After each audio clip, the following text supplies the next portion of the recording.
first of all, Chip Espinosa.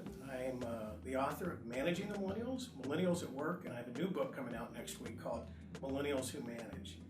I got to this space because I just have a passion for millennials. I think they're a special generation. I first got interested teaching, actually. I was teaching management theory and practice. In the classroom, I noticed a difference between my students from the 90s and the 2000s. In the 90s, I'd hand out a syllabus and people would take it and just put it in their backpack, never even look at it. In the 2000s, millennials would take it out, they'd take a red pen and go line by line. Is 10 pages a C and 12 pages an A? And what I learned about them is that everything was negotiable. And not because they just want to simply make things easier, they really come plug and play. They want to participate, they want to be involved.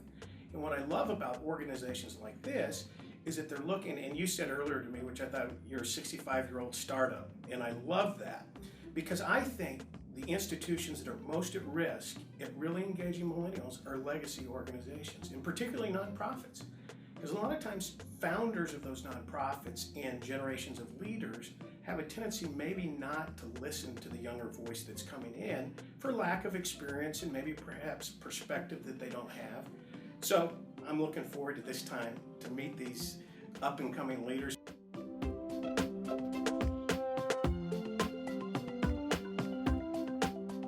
The greatest transfer of wealth in the history of the world is currently taking place between 2002 and 2050, somewhere through there.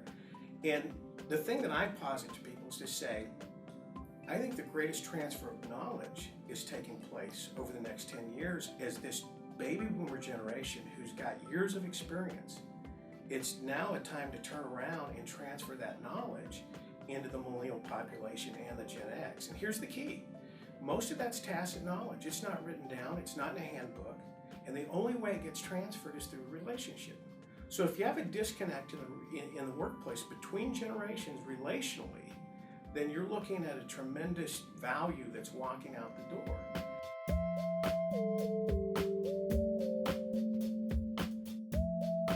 I tell you, recently at the university where I teach, which is Concordia University in Irvine, I'm starting a nonprofit leadership program because the number one reason nonprofits fail is leadership.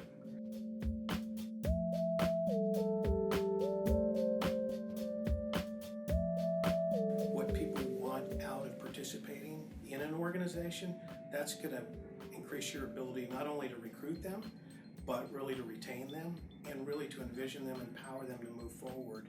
And that's only going to build your organization. I think one of the things really in today's leadership is missing, and it's something I'd like to write about, I think it is a required skill, is sponsorship. I'll use my credibility with the contacts I have to sponsor you to have an opportunity you wouldn't have had otherwise.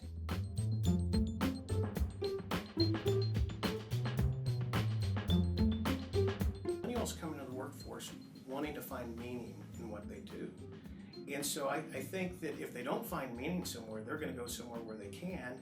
And if nobody can provide them that, they're going to make meaning by being entrepreneurs and doing what they're doing.